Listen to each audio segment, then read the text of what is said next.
Welcome to another Keelhauled podcast. I'm your host, CaptainLogun, and we've got a lot of Sea of Thieves news to cover today. So tie yourselves to the mast and hold fast. Ahoy there, pirates. I hope you had yourselves a good week and a good weekend. I know I did. This week, we're going to be talking about Sea of Thieves being nominated for Best Ongoing Game. We're also going to be talking about some of the things that have been coming out from Drew Stevens over on social media. And also, it is the beginning of a new season and a new month, which means there are some ledgers to look out for. All that and more in this week's episode of Keelhauled Podcast. But before I get into any of that, I have to thank the patrons. They're the ones that went over to Keelhauled Podcast, or sorry, patreon.com/Keelhauled Podcast to show their support and more. If not for them, I would not have as easy a time taking care of the bills when it comes to the podcast, because podcasts do require, as I found out the other day, Xbox Expansion Pass pays a lot for the software they use. I think I do that over the course of a year, but it doesn't hurt because I thankfully have the patrons for that. So as always, I like to shout out the patrons on the podcast to make sure that they know that I appreciate their support.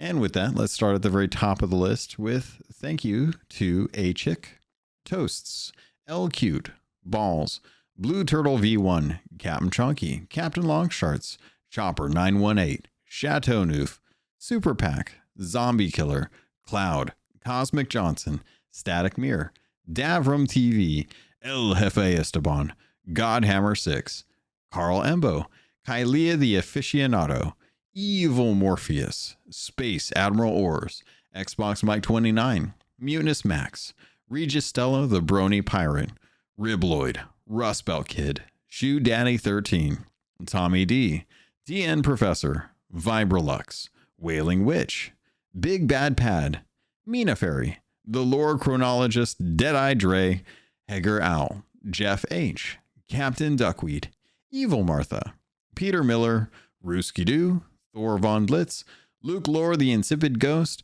and Zam Wow.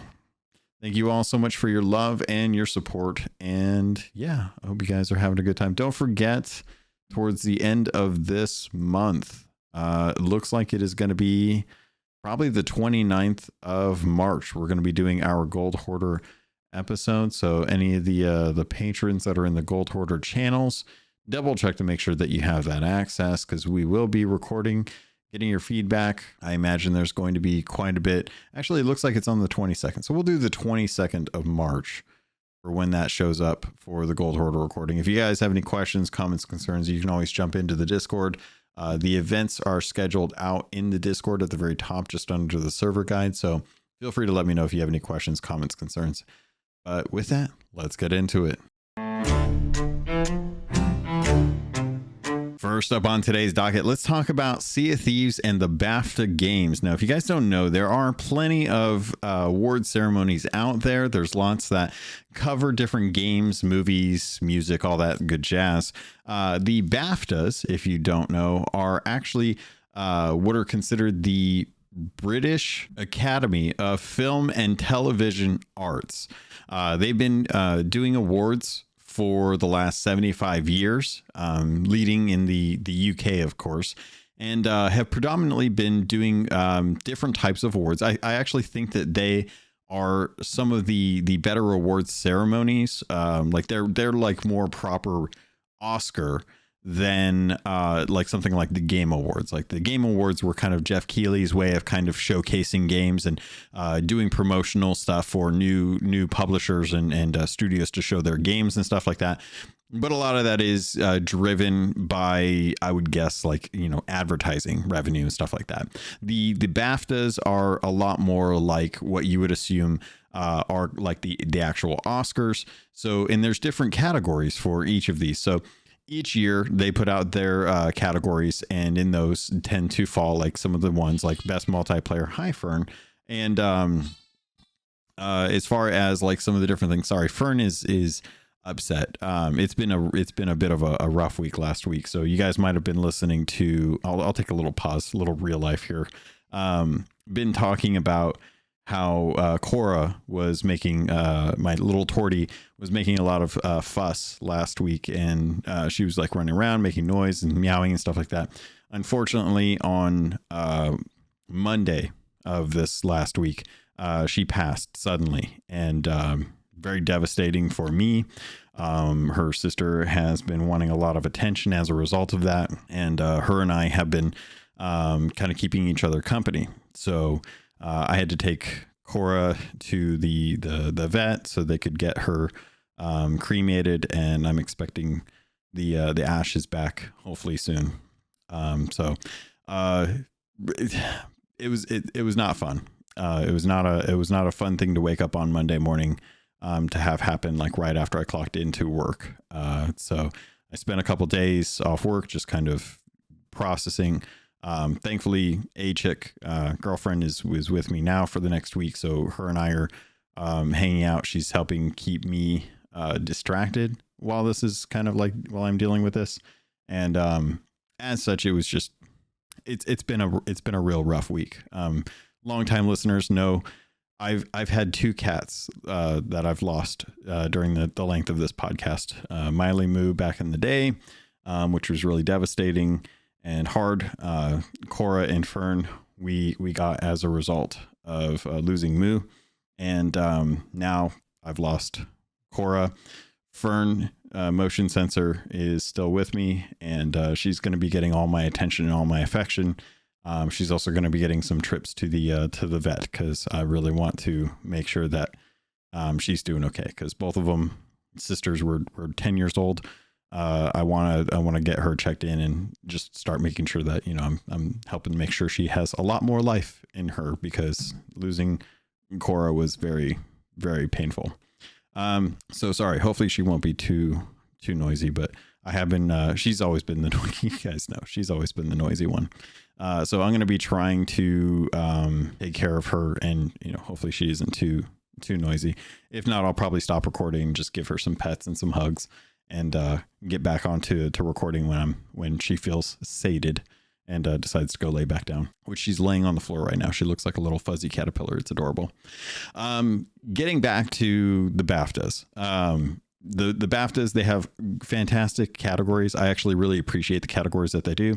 And every year they release the nominations. So they have things like animation, artistic achievement, best game, British game, debut game, evolving game, family game, game design, multiplayer, music, narrative, all these kind of things.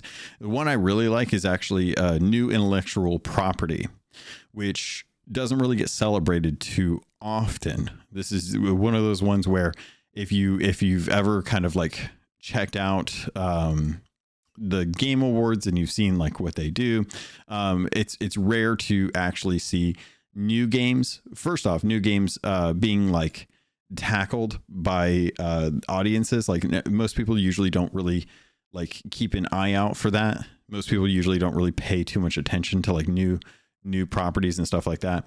And it's kind of a shame, because even like back in 2018, Sea of Thieves was a brand new property. It was a brand new IP, never been created before, and they actually had that category back then, which was original property back in the day.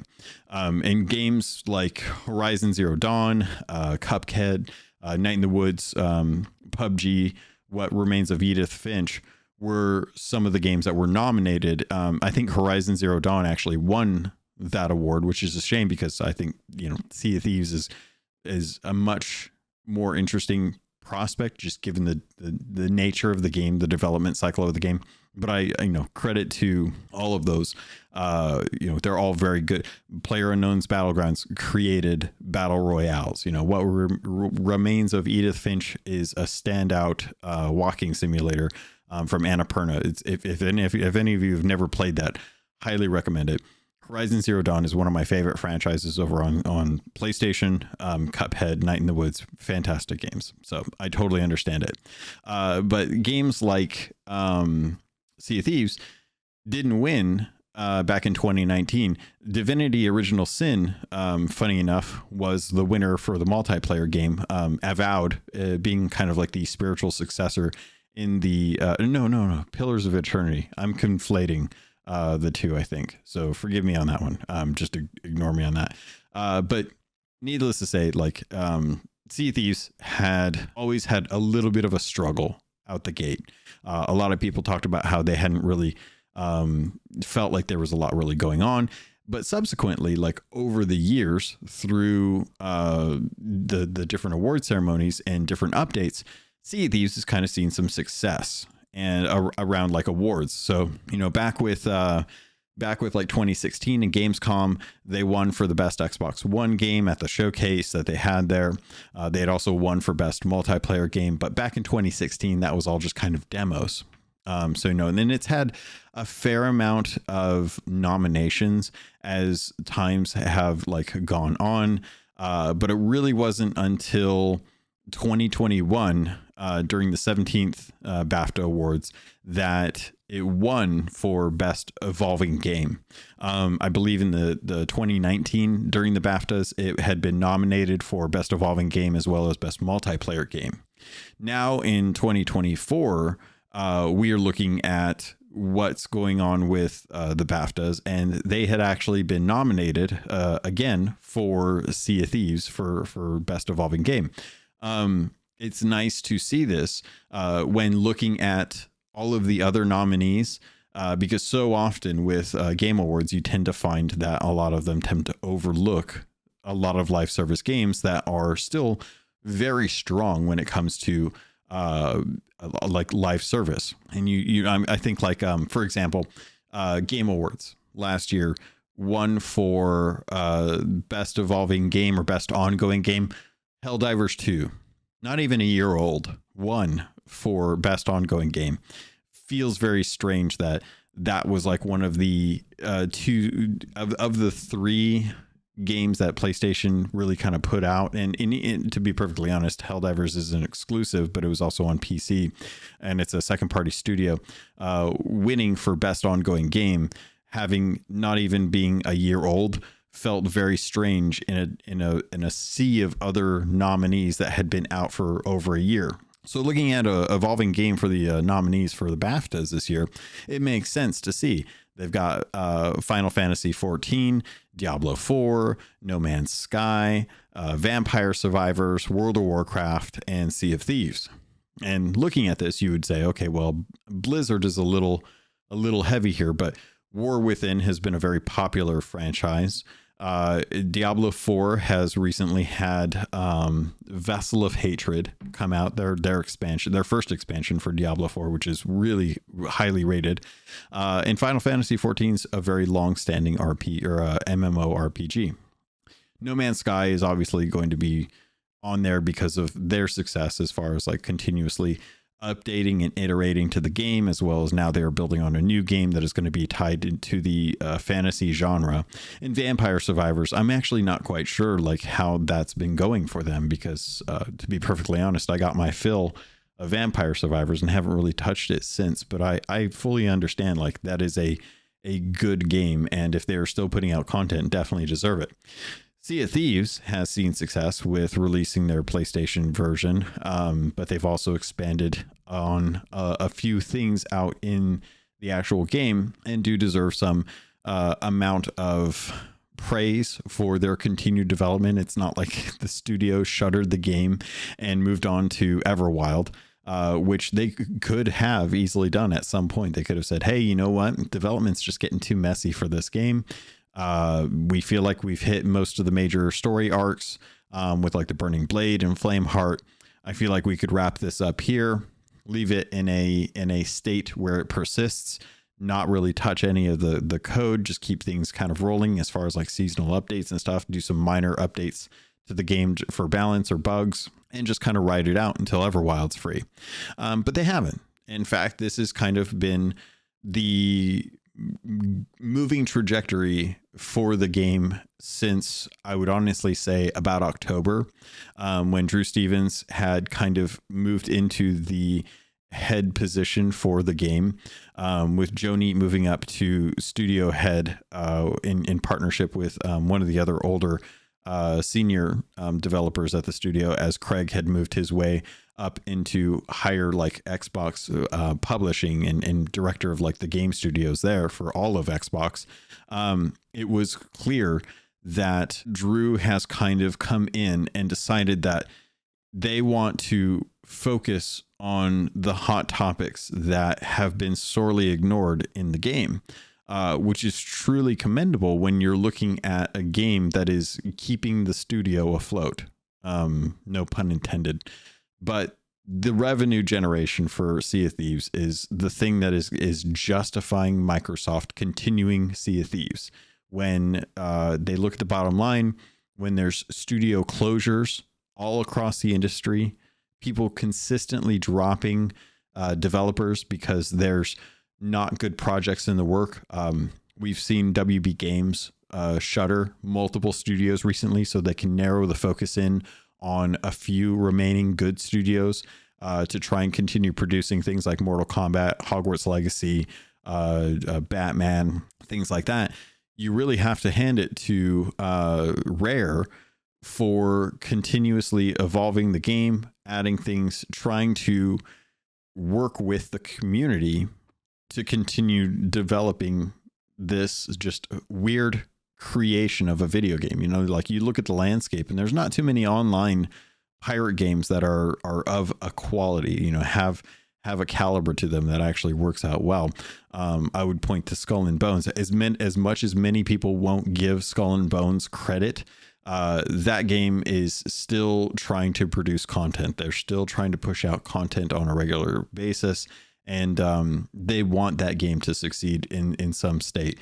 And there's been quite a few people that have enjoyed it. Now, will I say that that game is as hot as it was when it first came out?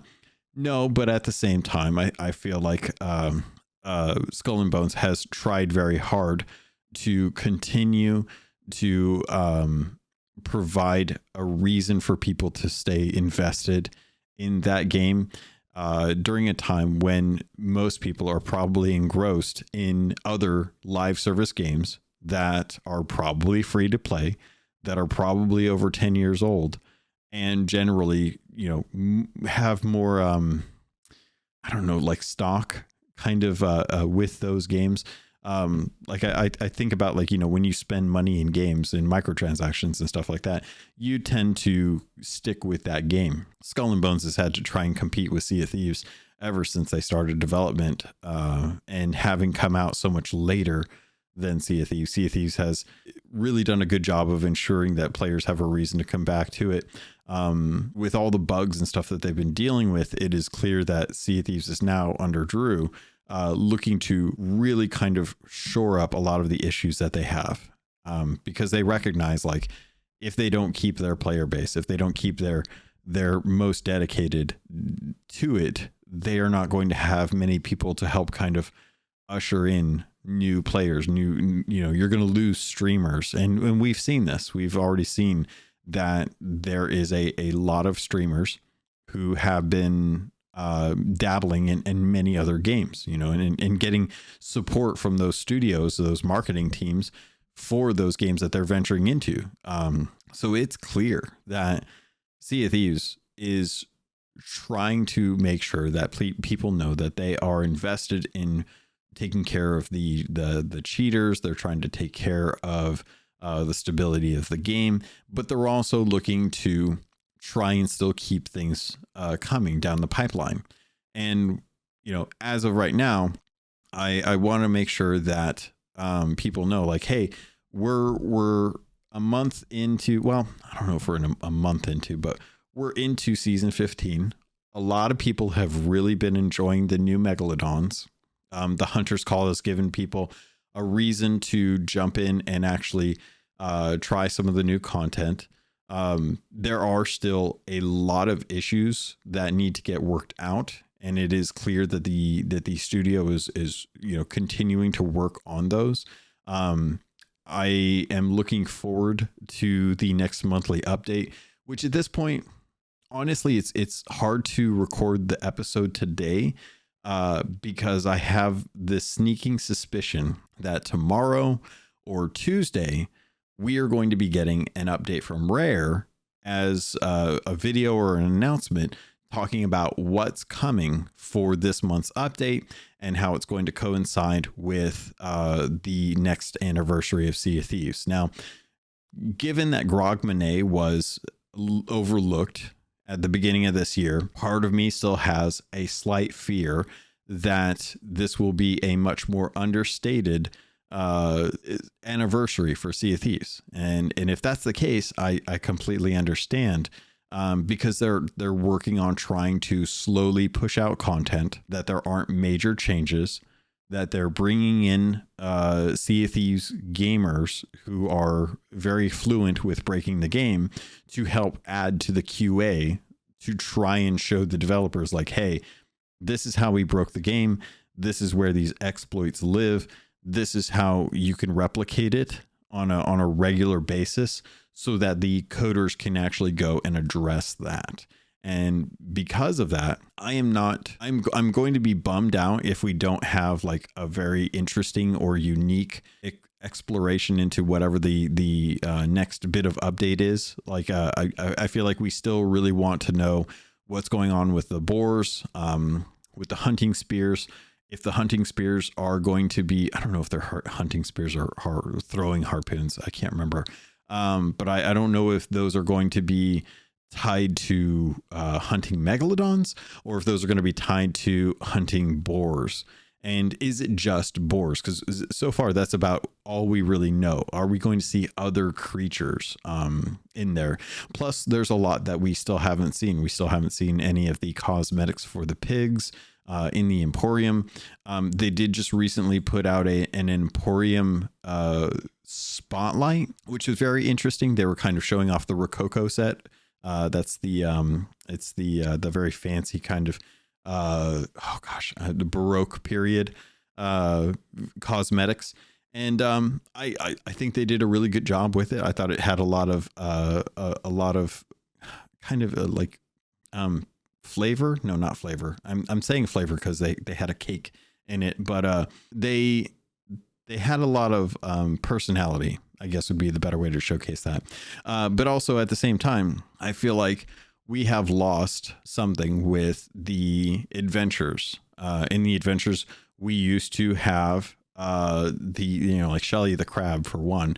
But we also had like those little teasers about some of the story that was coming. And it seems like those efforts, that time has now been pushed over into showcasing content that is the paid content in the Emporium, which is kind of a shame, because I feel like at the end of the day, as much as we appreciate that there is cool stuff that we can get, and we are or aren't okay paying for it with actual money, depending on how many ancient skeletons you find or how much ancient coin you buy through like CD keys if you're trying to get like a good deal on it. We would much rather have story, and I feel like we will be getting story soon. There's already teases about that. A lot of thoughts on how we could be getting like the new reputation with the oh gosh, why am I blanking on, with Duke the Dark Lord and the Brethren Court. So that would be interesting. I would like to have that. But kind of going back to how this all started, it takes me all back to Best Evolving Game through the BAFTAs.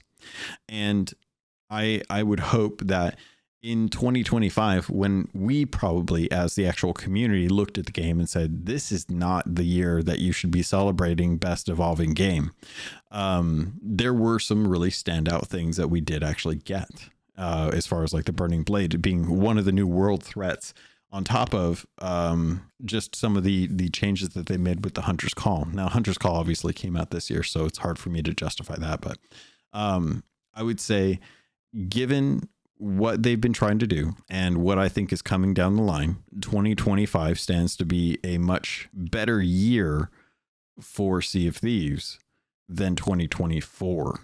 So I'll be very curious to see what they have coming in the showcase, which will be probably in June, and probably be around, let's see, I think I'd worked out the dates for this. May, June, most likely going to be on the 8th or the 15th of June. And we will probably have a Sea of Thieves trailer kind of wedged in with like the Elder Scrolls Online, Microsoft Flight Simulator, Age of Empires, this, the typical like online service games that Microsoft has, that they want to make sure people are aware, like, hey, we're still developing for these. You probably don't care or notice, but we still have these games going. And in a world where I can see us getting a trailer for Fable, for Contraband, for State of Decay 3, and Everwild, I would hope to think that Sea of Thieves has something interesting to kind of draw outside of the standard community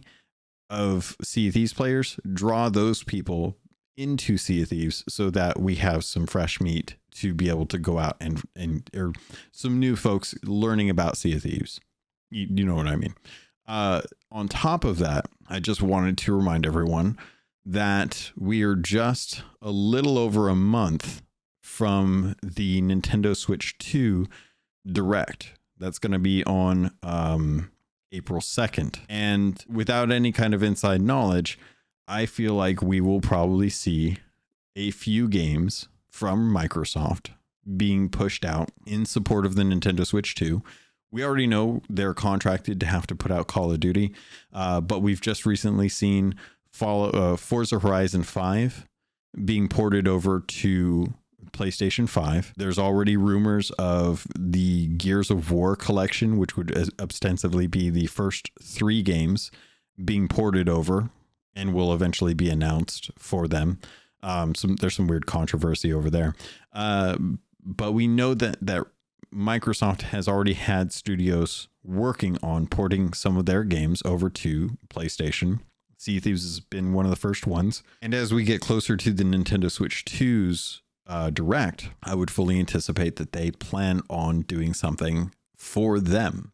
I don't expect it to be something they can really announce prior to that. I feel like that's going to be part of the actual Nintendo Direct. So don't expect anything for like the anniversary for Sea of Thieves as we hit like this what is this, going into the 8th year, I think. Was he 2018? So 7th year, 2 to 2025. So 7 years. Yeah. I wouldn't expect it to be before then. It would be really nice to know that going into it, because then I feel like I would be a little more invested in like the potential of getting a Switch 2. But at this point, I can't really see a reason. My OLED is just fine. So it would really depend on if there was something that was coming out for the Switch 2 that was not coming to the Switch 1. And it would probably have to be a Zelda game that I can't already get. But I doubt that's happening. So at this moment, Sea of Thieves is kind of like, we're kind of waiting to find out what is going to happen. And there's a couple things. So April 2nd with the Switch 2 Direct, I expect Sea of Thieves news for there. But then on April 8th, we are going to be finding out, like, that's when the Game Awards aspect of the BAFTA Awards for 2025 is scheduled. So we'll find out probably by midday, late afternoon on the 7th, on the 8th of April, whether or not Sea of Thieves wins for Best Evolving Game, which if they do is going to be great, because they've been nominated quite a few times across like multiple different awards ceremonies. They've had like the Golden Joysticks nominate them for multiple years. They've actually missed a few. I can't find any data on this because the Wikipedia only goes up to 2021. So they've either not had any awards since 2021 or nominations for awards since 2021, or the wiki is just not up to date. And I'm honestly leaning more towards the fact that they haven't been nominated, because I was digging through BAFTA's history, and from 2021 to 2025, they have not been nominated since. So very curious to find out if they are nominated now in 2025, if they will win for Best Evolving Game again, having been absent from the nominations for the last, 4 years. So really interesting as we're kind of going into the next couple of weeks to find out what the next update's going to involve, which again, I feel like we're actually going to get a video about that coming this week, but who knows? Have to wait and see how that all plays out. And just kind of like, like if something comes, it'll be great. But we'll just kind of have to wait and see. Some of the other things that I noticed as I was digging around for things to talk about, Drew Stevens, who I mentioned earlier, kind of production director over at Rare for Sea of Thieves, is still very active over on social media, which is predominantly X, aka Twitter. He's been responding to a lot of folks and passing notes on from the community over to the dev team. I will call out that you are not going to do well to just ping him and bug him for like requests. Like that's not what his job is. It's not what he's going to be doing. He's trying to be social in a way that kind of lets people know like, hey, we're keeping our ear to the ground for issues that may not be coming through reports and or forum posts. And because of that, he's kind of putting himself out there to have to deal with people like trolling, which is really not too fun. But at this point, there are a few things that he's responded to that I thought would be worth bringing up. And the first one comes in from, let's see, this is Mazu Ice Tea. Or that one Widowmaker on Twitter, and this was on the 7th, asked if there is a plan to change the frequency of keg and other supply quests from journal / message in a bottle. They feel way too rare to get. And Drew had said, have passed this feedback to the team recently. We will be investigating, which makes me happy because I think that was something that I actually posted to him. Recently on there as well too. Is just if effectively there's just not enough of those, and it would be fantastic if something like that would be able to be brought in, even if it was just through like the message board. One of the other ones was from Eli over on Twitter, who actually got to meet at SOT Fest, what was it, the second year? No, I think it was the first year and the second year. I think it was both years. Got to run into him. So nice guy, really knows how to hold his liquor, surprisingly. Over on Twitter said, "Ahoy Sonic Bomb, a concern I have with recent statement about keeping the content of Fort Vaults concealed is that you will no longer know if the vault will contain gifts or not. Dive raids do not. A simple fix for this would be to add gifts to more world events / all raids. Giving gifts to other players or to others is already incredibly difficult. I completed my commendations when they were all over the seas, thanks to the Festival of Giving the year they came out. But last year they were noticeably missing from the Festival of Giving. But today in 2025, these are rare. And to be perfectly honest, they actually are. And in fact, the best place to really farm these is going to be the Burning Blade, or I'm trying to think of the other one. It was and I know Emergent Skeleton Captains have a variety of quests that they'll drop. One of those is going to be like the PvP storage crate. Others are going to be things like Reaper Bounty and Reaper chests. But you can also dig up a couple of skulls and gifts to be able to take over to Reaper's Hideout. The other aspect of this is that you can only turn these into the Reaper's Hideout, which feels like a real pain, because while you do have one focal point for people to go to try and find these, there's no way to tell people that they're there or indicate that they're there, and there's no guarantee that they will even if you leave them next to the Reaper's door, which is generally the best place to just leave it so it's very noticeable. You run up to the staircase to the Reaper's Hideout, you stick it right in front of there. It contrasts to the dirt, makes it a little bit easier for people to tell. Plus, if there's something shiny that they see as they're sailing in, they'll go check it out. And what's free doubloons, so if you see those, just do someone the favor and turn them in. But Drew stated that they have seen the feedback around the rarity and availability of gifts and will pass it on to the team. One of the other issues that I found while trolling around on some of the forums is it is still very strange to me And given that I don't know what the current bug list looks like for Sea of Thieves, and if you don't know, there's different tiers that they typically have with these. There's usually like critical failures, which are causing the game to actually crash. And then there's high priority, medium priority, and then low priority. Those are typically like the ones that you can kind of like break out that need to be addressed in certain times. Some of these are ones that you can fit in like as you're working on other ones. If they're like low tier ones that you can kind of like do in the meantime while you're waiting for other people to help you out with some of the higher ones. But one of the ones that I'm hoping they get to soon actually ties to black screens. Those are back and have been for some time, if they ever left at all.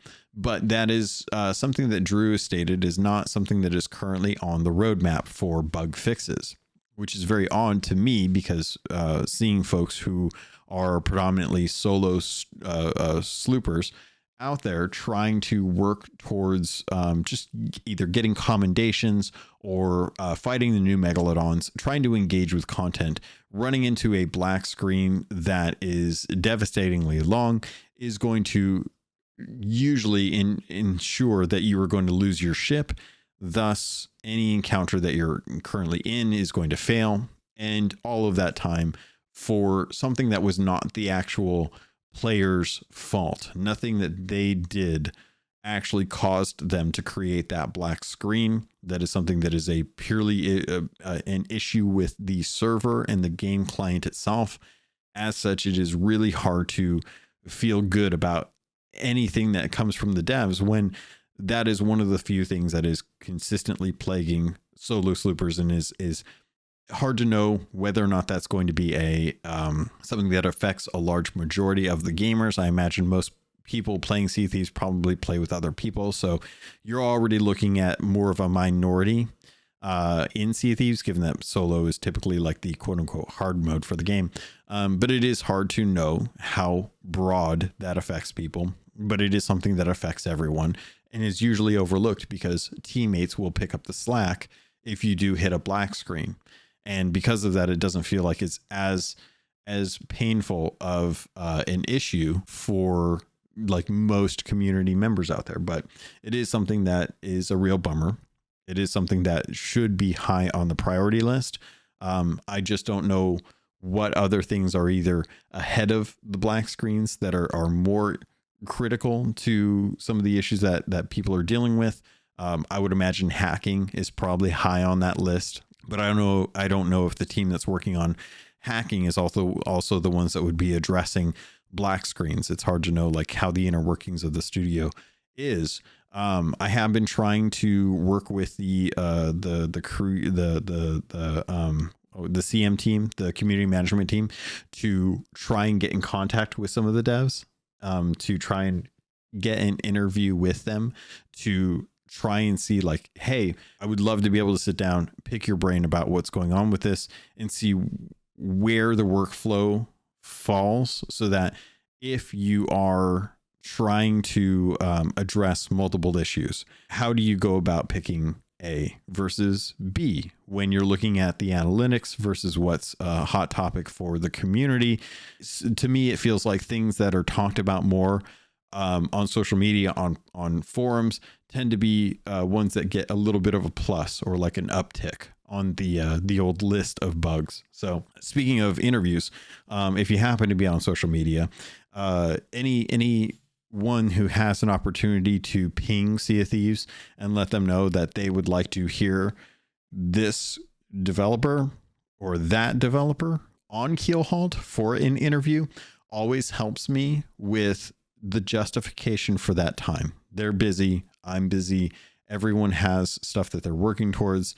If it came down to them spending an hour working on game stability versus being on a podcast, I would much rather they be working on game stability.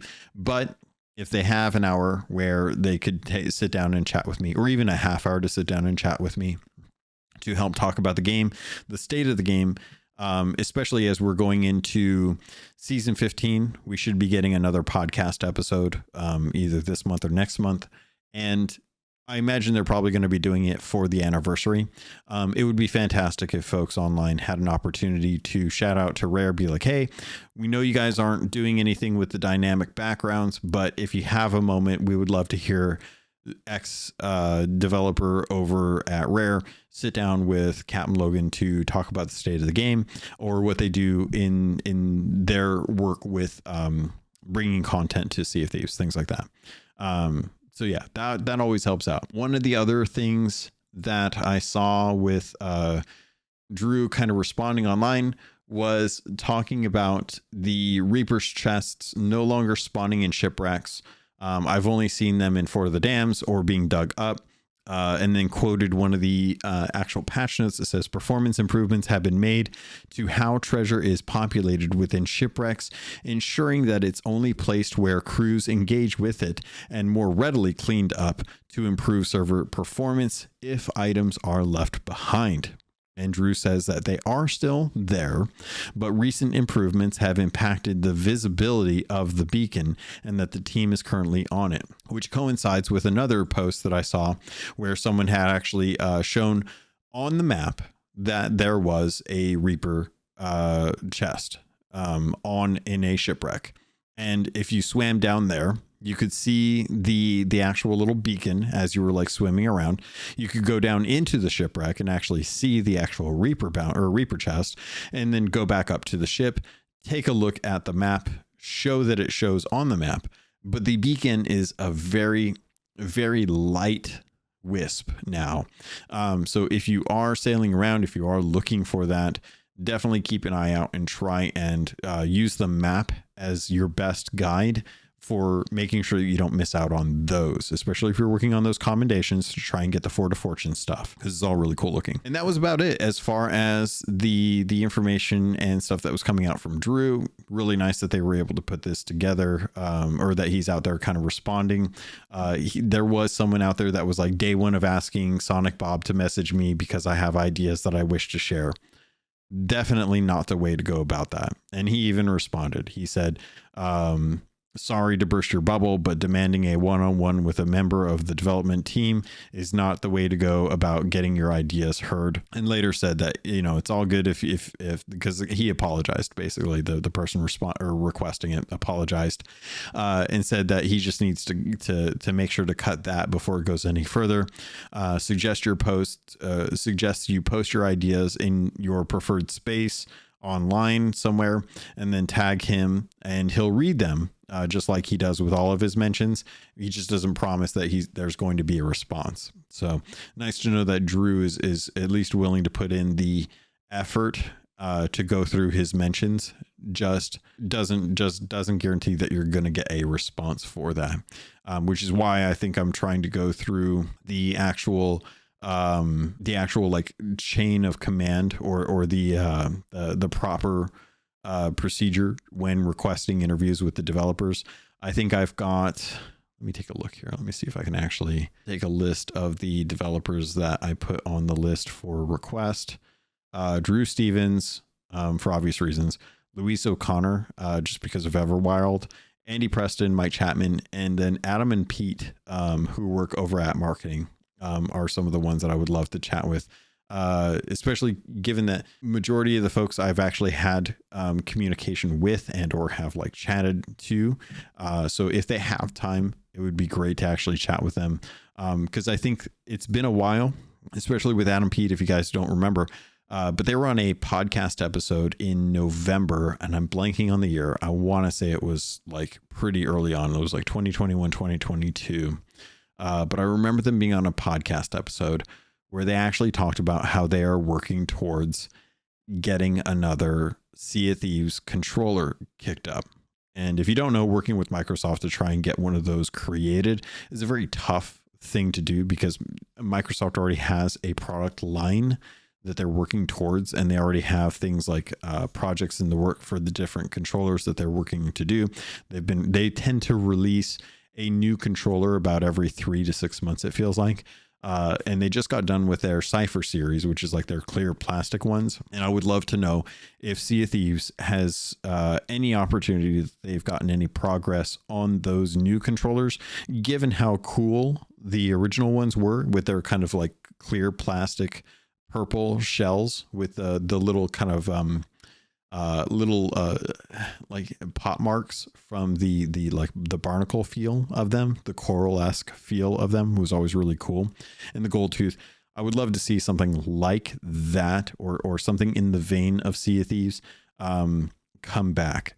I would even just love for the fact that the original Sea of Thieves controllers, if those could just be resold, you know, like create another line of those for an anniversary and let people who did not actually get those to have an opportunity to get a new one that is maybe even set up to have like the share button, or, you know, a refresh of the controllers. Because the actual like Xbox Series X controllers have had a refresh. They're slightly different than the Xbox One controllers. But it would be really fantastic to be able to have like a refresh of those brought back for players who missed out the first time, and for players who got them originally to be able to get a new one of that. Something maybe that doesn't drift, or, you know, has ways for you to kind of like have them on display. So it's nice that that there are the devs kind of working on that, but I would love to get an opportunity to would really like to have like an opportunity to get to talk to them and see like what kind of things are coming down the line.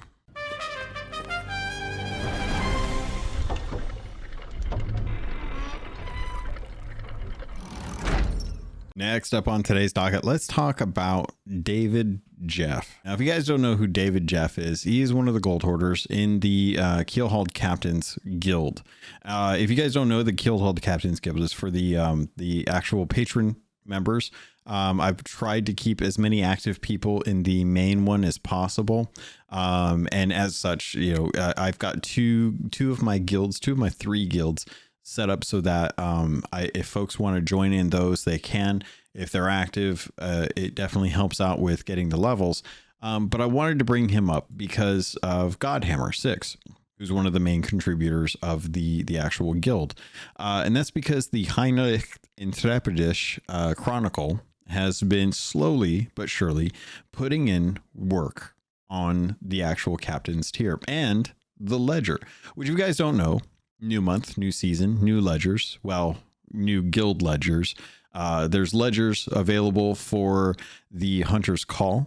We have not seen a refresh on the new ledgers for any of the other trade companies. So if you're currently maxed out on your old ones, those have not changed. But the guild ledgers have changed, and one of the rewards is a new portrait that has the sun high above the ocean water, and it's called Circle of Death, which it has multiple sharks kind of circling above you as you look up towards the water surface. I actually really like it. I think it's a really pretty one, and we, as the Keelhauled Captains, have already achieved the legendary guild tier reward. Now there's 22 days left in the season, or in the month of this season, to, you know, try and get this and stay in the top tier. But thanks to folks like Captain Chonky, David Jeff, Godhammer, folks that are in the guild that are working towards these ledger rewards, as well as just raising the rank in general.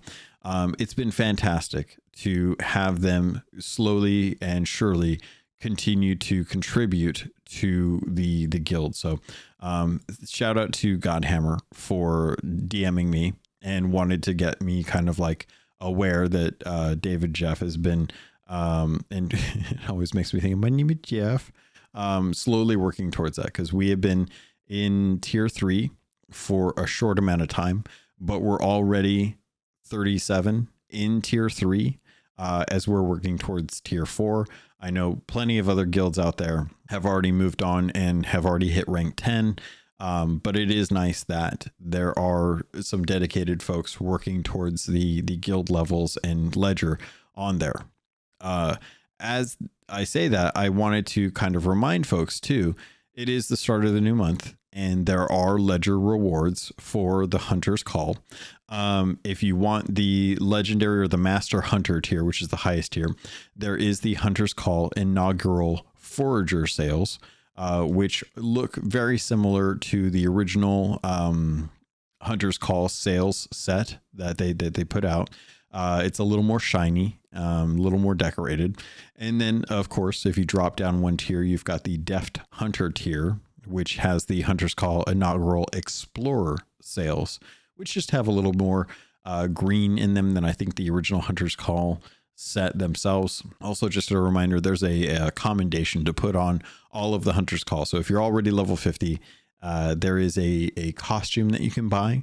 And there's also the set that you can equip to get those commendations for the Hunter's Call as well too, as well as like the standard raid tier, stuff like that. But just wanted to shout out some of the Keelhauled members out there who have been putting in time and effort, and I really appreciate that they are wanting to try and continue pushing up that captain, that guild rank. Especially during a time when, for me, like personal life is just all over the place. But as far as like playing games go, I've been working on a lot of content for Xbox Expansion Pass.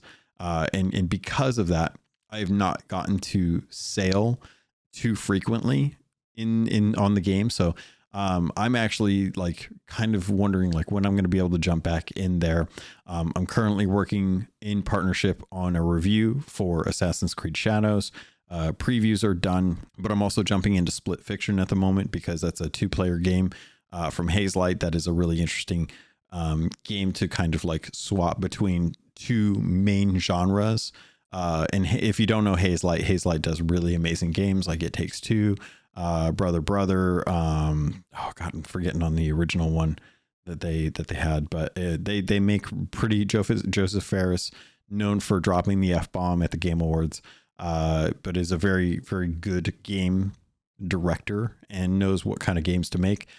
So like Split Fiction just came out, jumping into that with A-Chick, and her and I are looking to try and complete that, hopefully, so that we can jump back into games like Grounded, Sea of Thieves, Call of Duty, Rust, things like that, just to try and like keep things rolling as far as like, you know, our normal kind of live service games and stuff like that. So looking forward to that, and getting back in the seas, trying to work on some of those commendations. I'm so close. I just have to get the one commendation that has been driving me mad, which if you guys haven't been like, I don't know how many of you guys really been paying close attention to some of the different commendations that came in over the last couple seasons, but the whole like the whole one for getting captains killed with a lure dart by their own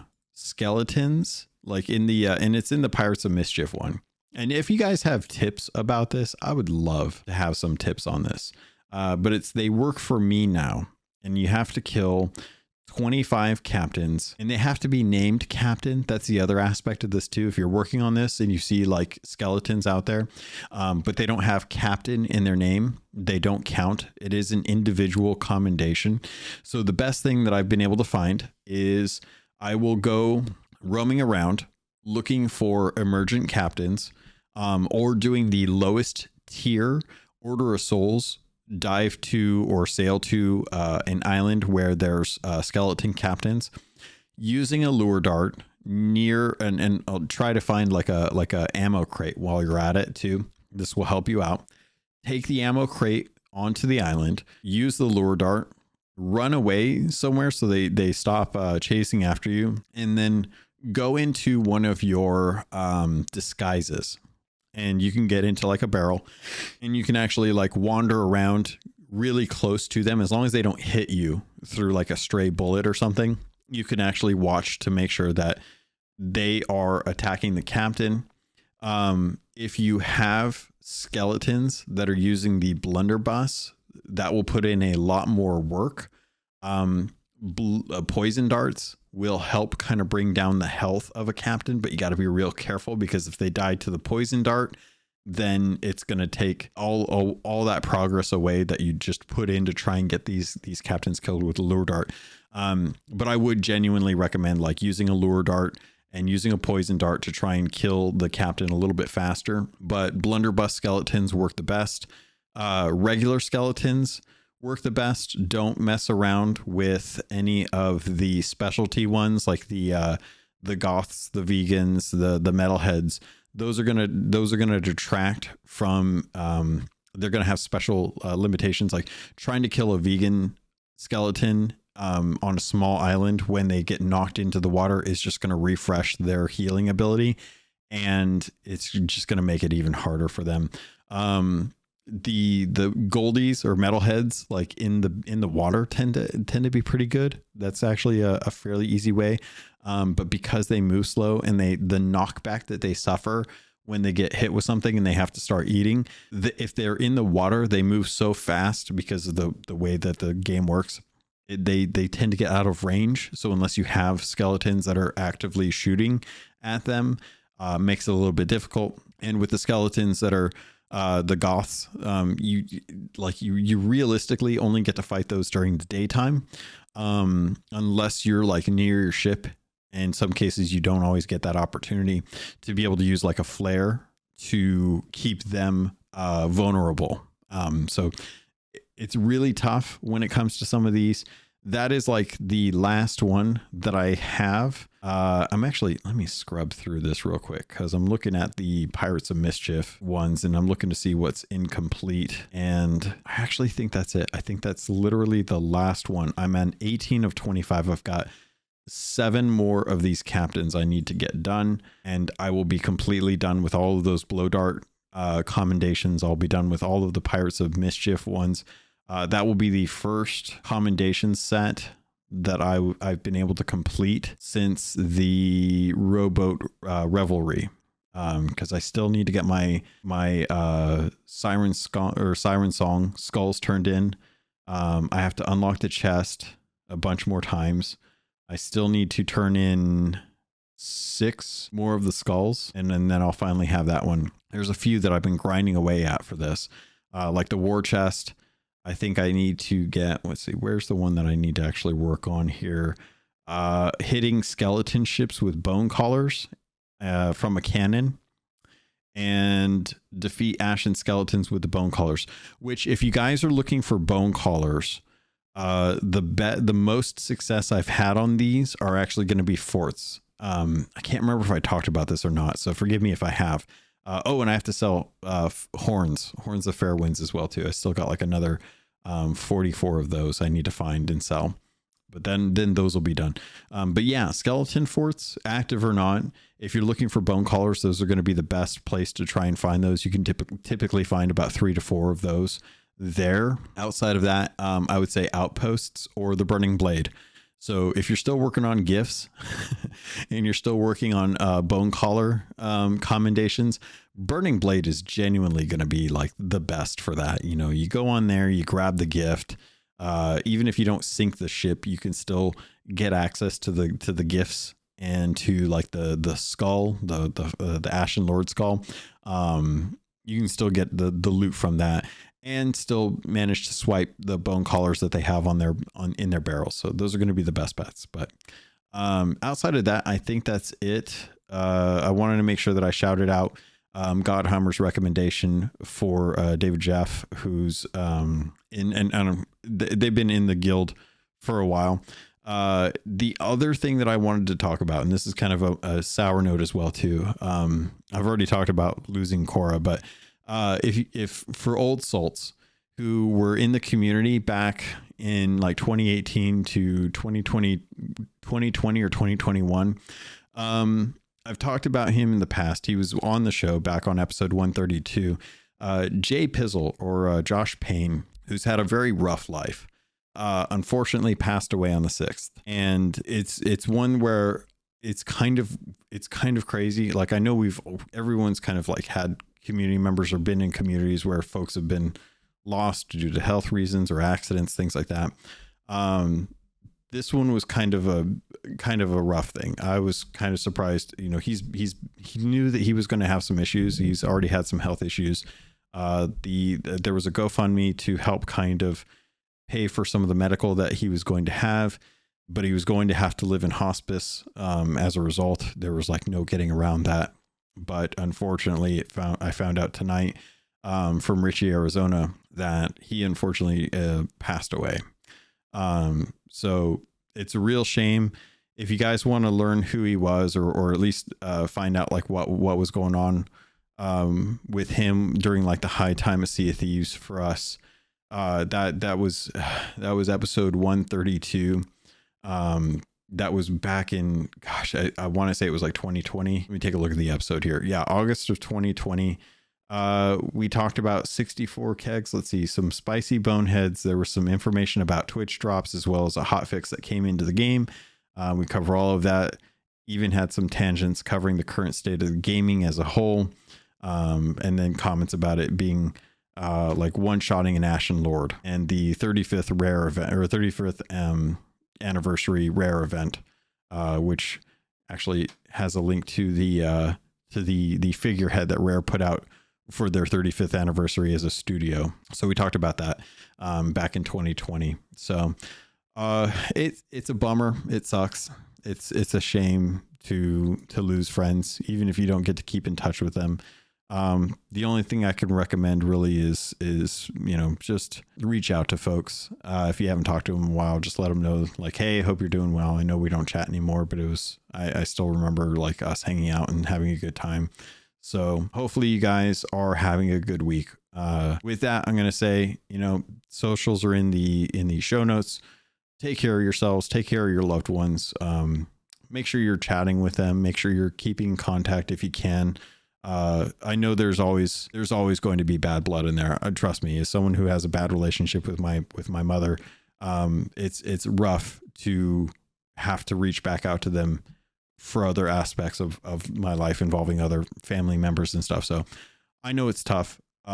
Try to look at the bigger picture, because sometimes it's good to try and just acknowledge that as much as it hurts, sometimes the better thing to do is to try and make that connection so that you can at least get contact to other people who you do want to talk to. But pirates, that's going to do it. I hope y'all are having a good time out there on the seas. Please continue sharing your shots of some of the weird stuff that you're encountering, some of the loot hauls that you've been posting that have been fantastic. Some of the achievements of getting your skeleton curses and your ghost curses have been fantastic. And just sharing your victories. I'd love to see those. It's such a highlight to be able to see folks getting wins out there in the seas, and being excited about that, especially for folks that don't get to have some of the highs and stuff. We need the positivity out there. So thank you, pirates. Love you, and I look forward to sailing with you on the Sea of Thieves.